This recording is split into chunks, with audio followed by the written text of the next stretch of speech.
什么时候会觉得对方莫名其妙很可爱？什么时候？每时啊，刘德凯起床的时候，因为他会往那儿一站，他的手啊就会这样，谁懂？我说实话，我真的觉得我有关节炎，我老是想要撑开，我觉得是不是我尿酸太高了？我真的要戒奶茶了，我不知道为什么，其实我自己老不自知我做这个动作，但是真的挺奇怪的，很可爱啊，很可爱。那个时候都忘了，什么都忘了，他往那儿一站，觉得你很可爱吗？他特别认真做什么事儿的时候，哎，就比如说他很认真在那做饭的时候，然后或者说他很认真在那剪视频的时候，他很认真看电视，然后他就非要过来弄我2下。对，就是因为觉得你可爱才想不，他不是这样的，你他是这样的，就我在那儿干嘛呢？他就这样。对，一定要处一下。你就看到，比如说你家小猫小狗特别可爱的时候，哎，就是捏他趴在那睡觉，你非要把他抱起来摇醒。对，我就是这种破坏欲很强的人，你们懂吗？近期有什么小目标或者短期想法？近期有什么小目标？回归工作也该好好的发一下劲儿了。我俩要重出江湖，也该好好的工作了。这就是我俩的小目标。最近，而且我觉得他真的说句实话，很想我们。因为前几年还好，这几年特别想有一个自己的家。前2年可能觉得，哎呀，以后再说吧，时间还长，怎么样。这一年遇到的太多的事情都是可能跟房子。为什么我说实话，我们俩喜欢搬这儿搬那儿，虽然每次成本很大，当然我们也很清楚，但是我们就是咬着牙也要换，就是因为我说实话，我们总结了一下，我俩对于家就是太需要了。我们俩都是那种没有太多对家有安全感的人，所以一直在找，换到每一个房子、每一个地段、每一个小区，然后为什么每一次家里我们就是再怎么样，我们要好好布置的很温馨也好，怎么样也好，因为我们俩可能就需要这个。那如果需要，那我们就以后也不租了。拿下。我觉得第一总结的很好啊，我们两个是确实很需要安全感的2个人。以前小啊没发现，现在复盘着，耶，这么爱搬家，弄了半天，不是说这儿不舒服那儿不舒服。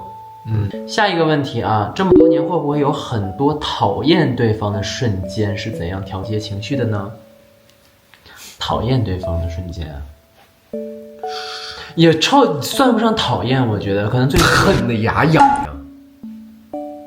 我走了，恨得牙痒痒。你跟别人有一个家去吧。就是哇塞，就是我该怎么跟你们形容呢？就是没有办法，有的时候刘子凯的一些行为和举动，就是我不知道该怎么办。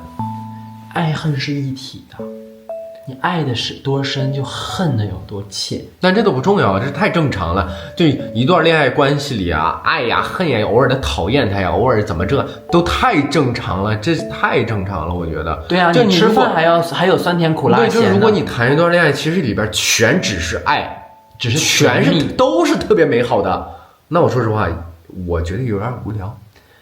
我觉得不可能，这事偶尔有一些摩擦呀，或者你就是看他不顺眼，我觉得他也正常。对啊，或者你找朋友就是要吐槽2句，他也正常。而且看小说，有的人还专门看那种虐恋的，对不对？呀，我俩是没拍成小说，没记录下来。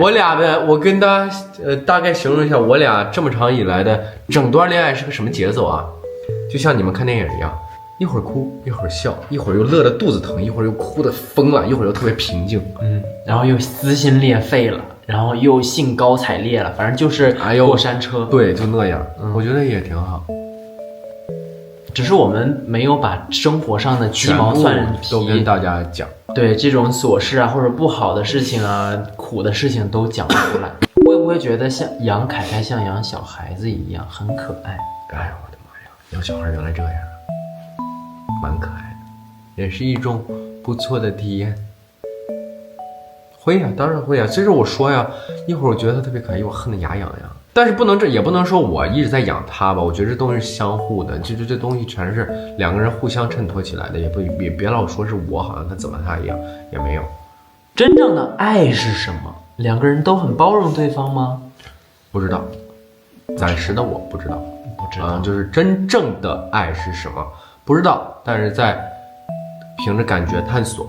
你不一定非要知道真正的爱是什么，然后或者一定要朝着那个方向去努力，或者你觉得你看到一对情侣很恩爱，你就要模仿或者去怎么样，你觉得那是真正的爱。这个东西是重要的是什么？重要的是过程。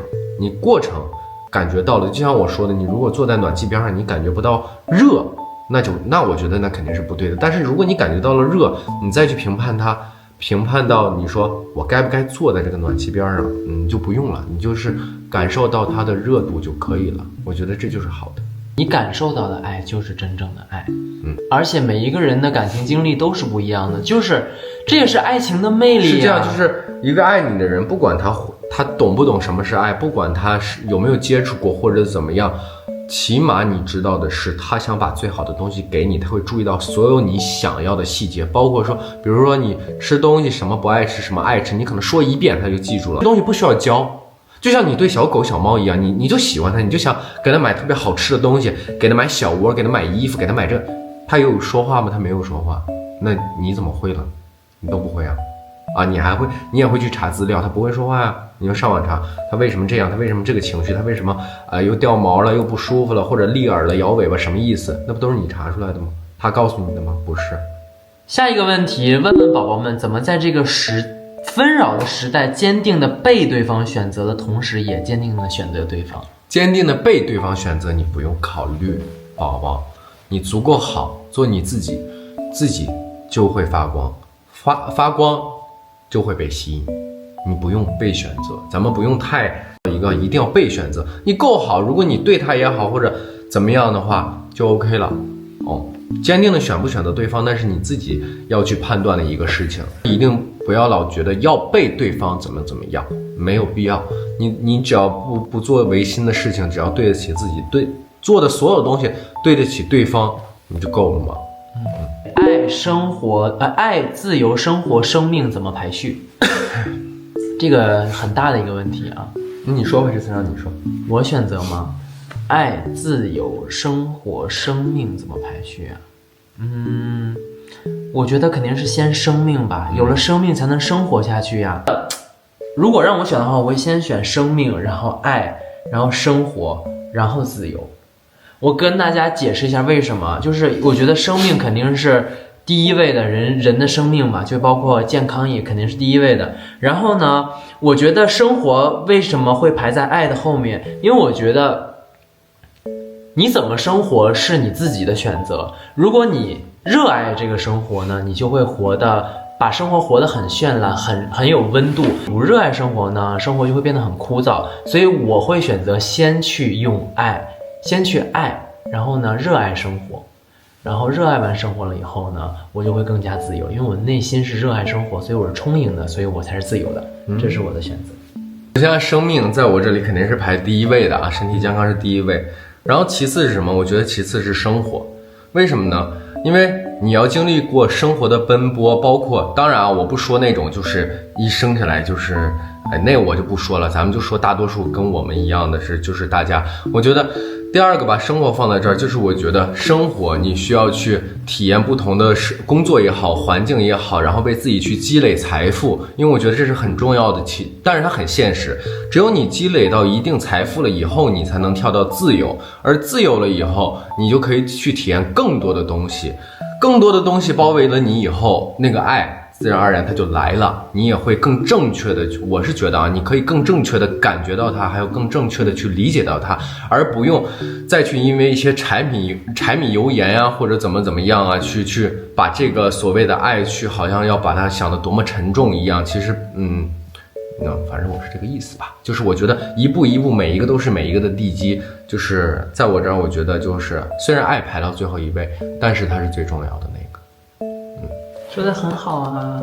N 人和 S 人的区别啊 ，S 人还是更理性一点，对，更理性一点，更理性一点。当然，生活里也是可以有很多爱，只不过这么问了，我知道。第一个问题是两个人身体状况怎么样？凯凯还会耳鸣吗？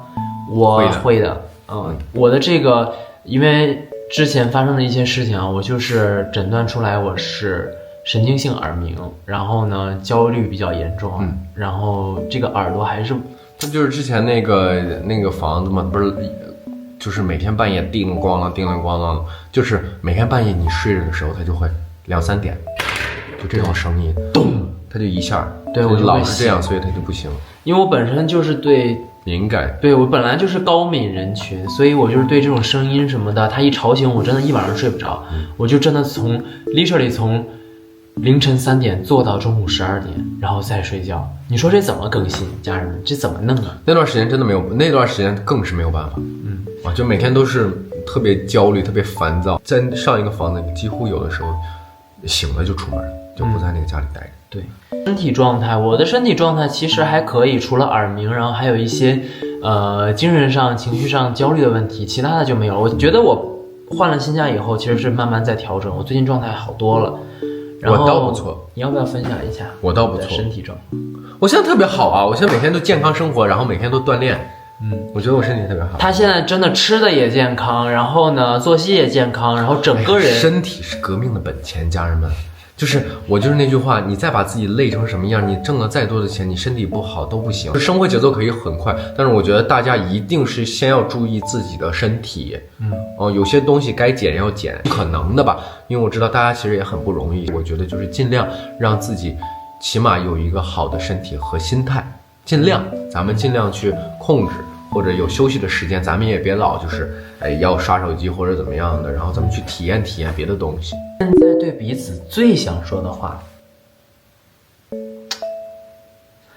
就这样吧，就这样吧，我觉得挺好的，好好走下去吧，平安健康就好了，其他没有什么太大的期许，做自己就好。对，做自己就好，爱自己就好。下一个问题，哎呀，我想上个厕所啊，你去吧。睡前会聊些什么？不会聊，会捣乱。会闹彼此，很少聊啊。就是我们除非发生了什么不愉快的事，可能会聊一下，但是很少聊。就睡前我基本上就弄他，然后2个人把自己闹力竭了，就bang就睡着了。我们最近睡前老爱听那种末世小说，末世小说很催眠。这个问题，吵架的时候会不会想起哪件事情，或者哪一刻让你们决定不吵了，还是要好好的？其实这个是有点重复了的问题。对，这就是刚才我们说的那个。在对方手机里互相的备注是什么？有没有什么特殊的含义？备注啊，就正常的备注啊，就正常的老公、老婆。备注就是这个，没有什么特别特殊的。手机里最舍不得删的照片是哪一张？我找一下啊。我没有，我都不删。他把我所有的黑照都留着。对，我所有的照片我从来不清，我都留着，因为我觉得好的、丑的、什么样的、乱七八糟的，我觉得都是回忆，就没必要全都是特别精致的修过的照片。这样，反正我是觉得特别多吧。他也其实很多了，你硬找，我觉得他也找不出来。对，我手机里基本上全都是好玉帝。假设26岁的郝玉迪遇上18岁的刘泽凯，或者25岁的刘泽凯遇上19岁的郝玉迪，这种情况2个人会谈一个什么样的恋爱呢？然后会不会选择对方呢？如果是现在我遇上之前的你，我觉得我可能还是会喜欢上你，可能还是会，因为我本身就是一个比较被动的人，所以我还是会选择直来直去，然后特别有责任感的人吧。没啦。我肯定还是会选择你，我觉得我是会的。然后我觉得真的会吗？哎，你26岁，我当时就是你想你现在的你遇上最早的我，对啊，你还会选择我？会呀。然后我觉得如我选择了之后，我会比现在处理很多问题，包括很多东西更要果断一点，然后更怎么说呢，不卑不亢一点，然后会更圆满一点，往前看就好了，不往后看。在一起这么久，和之前和现在感觉有什么不同？心态各方面有什么变化？心态的变化，更稳了，更静了，反正我是这样。我也是。你好爱模仿啊！对呀，我就爱模仿你啊！我是你的 big fan， 我是你的铁粉。会不会有那么一些时候觉得对方不像之前那么爱自己了？如果现在对方对自己的态度和行为和之前对比有了差距，该怎么消化这种落差感？有差距，我觉得有差距。你先说吧，不能老我说，你先开个头。我也想听听，因为我念完问题以后，下意识的就会先看。我也想听听你是不是跟我想的是真的一样。不像之前那么爱自己了。我觉得爱其实也分阶段，我觉得就是有的时候你可能刚在一起的时候爱就是很热烈的，但是在一起久了呢，它就会回归到一些比如说更平淡的阶段啊，但是这不是不爱了，就是你如果非要那种很热烈的爱贯穿一辈子，其实也挺累的，不可能，人也是一样，不可能每一天都是天天高能量然后不低落吧。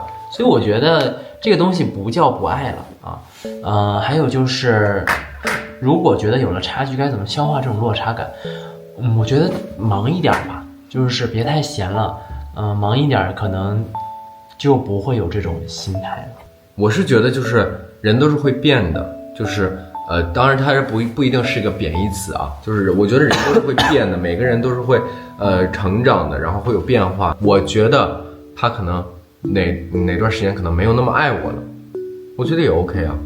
就是起码我的付出是，就我只说我个人，我的付出是没有减的，就是我只要把我自己做好了就行，做好的前提且能接受他现在的这个变化，我觉得我能接受就好。当然我如果接受不了，那肯定没有现在的我们。大家的生活里不一定谈了恋爱一定要把它放到生命里的100%啊，就是我觉得大家对于关系也好，恋爱关系也好，还有别的关系也好，恋爱只能占你人生的一部分，它不是全部。所以你说要怎么去消化这个情绪，那你就是最开始的我们会把这个东西看得很重，以至于会内耗，会很敏感，会觉得哎呀为什么突然这个眼神，为什么这个太敏感也不好，因为把这个东西看得太过100%。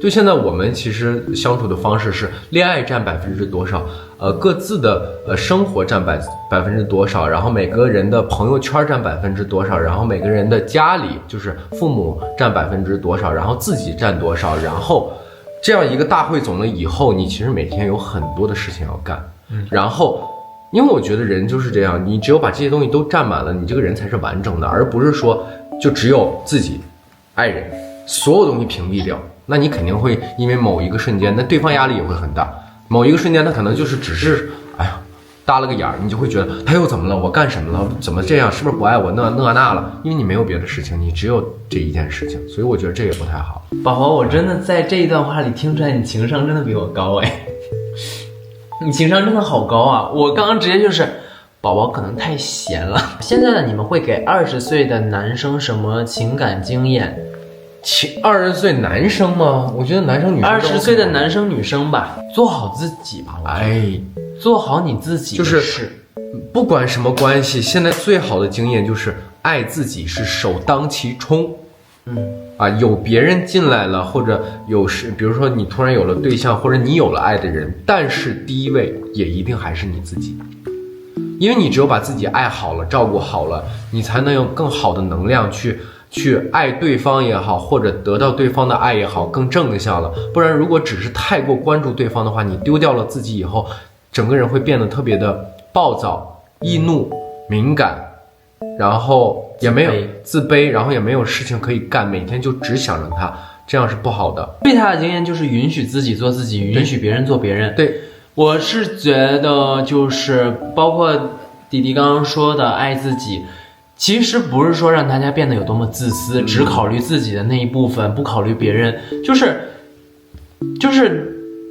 当你自己本身有很充盈的能量的时候，你才有盈余，你才能把这一部分多出来的爱也好，热爱呀，包括你的积极啊、乐观、好的东西能够传递给对方。我觉得情绪是可以传递的。你自己每天就是你跟一个很开心的人、很开朗的人在一起生活，和一个很悲观、很敏感的人一起生活是完全不一样的状态。所以我觉得大家要先多关注自己的身体健康也好，然后心理健康也好，就是让自己变得充盈了以后呢，你的爱人自然而然就会被吸引来。对，是这样。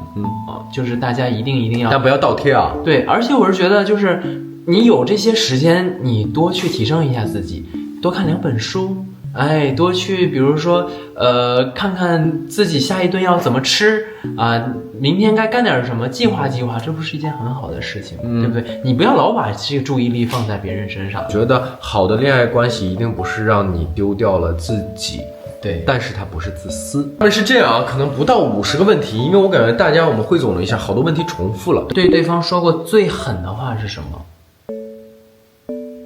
分手。你跟我说过最狠的话是这个吗？对啊。你觉得是这个是吧？OK， 我跟他说的最狠的话。好了，我们这个视频不允许伤害彼此，好不好？我怕我说出来又回头又那什么了，我不允许伤害彼此，我们就不说这个话题。的确，你问这个问题也问得特别不好，真的。谁问的？谁问的？自己站出来。家和万事兴。回头记得我们那个直播的时候给我们那个什么啊，给我们至少上个目镜吧。想问问弟弟为什么做饭看着这么有食欲，有特意学过吗？还想问凯凯最爱吃弟弟做的什么？祝你们生活愉快，天天开心，多多挣钱，少遇到烂人。是这样的，宝宝们，这个我做饭的确没有特意学过，但是踩了太多坑了。我以前炒一个菜，绿色的油麦菜，我能炒成纯黑色的，我端到我妈面前，我说你觉得怎么样呢？我妈还真吃，然后我一扭头发现吃完了。我再一看，然后我就特别高兴啊，我就端着盘子我就去厨房了。等我回来，我再一看，全在垃圾桶里。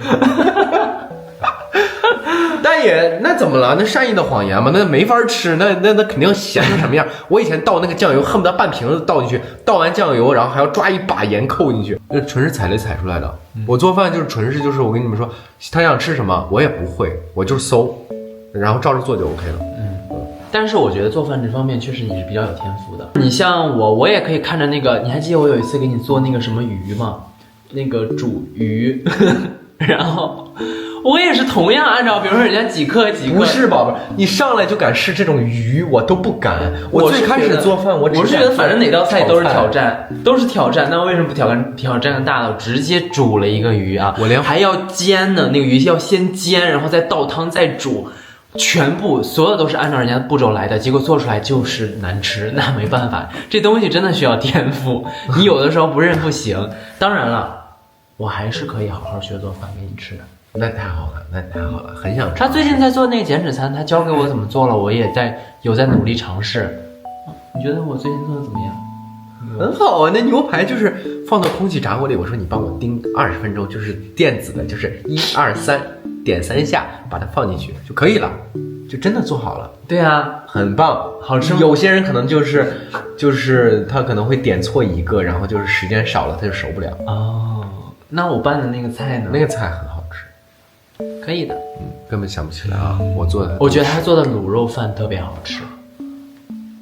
好吃，特别好吃。好想给你们所有人尝一尝我的卤肉饭呀！我说实话，咱俩真的要不要开个那种饭馆的？我身边有好几个不吃卤肉饭的朋友，我说你尝一口，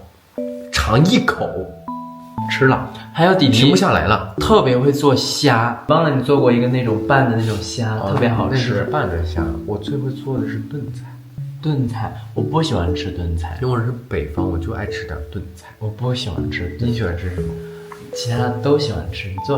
他做油泼面超级好吃，家人们，你们如果大家也没机会尝得到，怎么办啊？就下次看看视频吧。很多我觉得他做饭就是他做出来，他虽然不会可能，但是他每次做出来都是那个味儿，都是很好的味道啊。比如说同样是西红柿炒鸡蛋，我做出来和他做出来就是不一样。我的西红柿炒鸡蛋也好吃。特别好吃，而且你中途好像还改过一次做法呢。你最开始做的是那种干一点的，然后后来变成了那种润一点的，对不对？你看这些小细节我跟你说，因为好吃。对呀。这已经这个点了，谁问柏拉图呢？对我俩极其不尊重，极其不尊重。几年了，在这个互联网上，再怎么断更，也不能说是柏拉图吧？对啊，谁造的这个谣出来？谁造的出来？给刚开始自己的恋爱忠告：不卑不亢吧。彼此都要爱自己，别太犟，别太闷着，有很多事情其实两个人可以一起解决，不是说非要你自己去想出来一个什么，两个人可以解决很多事情。你要相信对方，多给对方一些信任，不要像一个小刺猬一样，不要太过于包裹着自己，其实你的坚强在对方看来是一道屏障，这是我对自己最大的忠告吧。对对方有没有秘密？我还真没有我也没有。我是觉得是这样，就是我觉得大家有自己的谈恋爱也好，什么也好，跟谁也好，有秘密太正常了。就是我不觉得，就是因为谈了恋爱，我们俩都是这样，就是好像所有东西都要跟对方讲。我觉得也不好。就像打个比方，刘德凯朋友就是跟他说的一些东西，他转脸回来跟我说了，那也是对人家朋友的一种不尊重。就我觉得，大家偶尔有点秘密也是正常的，他不是说不对，你就不该跟我有秘密，其实也不对。我觉得就是在人生当中适当的留白是一件很好的事情啊。就是你画一幅画，你也不能画得太密啊，对不对？因为以前可能太年轻了，以前就觉得啊，什么都两个人都要说，什么都要说，我觉得也不太好，有的时候。对的，所以就是有一些留白是很好的，而且我觉得秘密这个东西，你不要把秘密想成一个很坏的，好像我对他有秘密，然后我就犯了什么天大的错一样。其实我们俩其实也会有默契，就像有的时候他，比如说给他家里打电话，或者他跟他朋友聊了天，他可能他不说，我也不问。对啊，我觉得适当留白是好事，反而你就像每个人都要有自己的秘密啊。如果你有一个日记本，明明上了锁，回来你发现被你的父母翻过，你是什么感觉？就那天我们其实还在说，那天我们见朋友那天也正好聊了这个事儿，就是这样。你像有些话真的只能跟朋友说，有些话可能就会跟父母说，有的话可能就会跟伴侣说。啊，就是我觉得是这样的。对，我觉得适当有秘密是好事啊。每个人都要有属于自己的留白。对，就是你属于自己的东西，一定是完属于蛋了。真年龄大了吗？我觉得这是我们的经验，大家问的问题就是这方面的，我们就承着。我们不会说一些那种很美化的词汇比如说啊，爱情就是要甜甜甜，两个人之间就不该有秘密。过来人，对，其实他也不是，他就要什么都得告诉你，其实不是这样的。问会不会反攻啊？大的都留到最后了，是吧？没电了，正好快拍完了。耶，正好快拍完了。我想会不会反攻啊？说实话不太可能，因为刘德凯之前跟我提，他每次一提，就是在那个很关键的时候，他突然要提。他是真的会生气，他一提我就下头了，所以我说生理性就下头。对，所以说宝们，你们真的不要再问这个问题了，因为他是真的会不高兴，逗他，我试探他一下，他都会不高兴的程度，他真的会跟我翻脸。的确，对，他会翻脸的程度，他真的会生气现在频率问题啊，刚刚结束。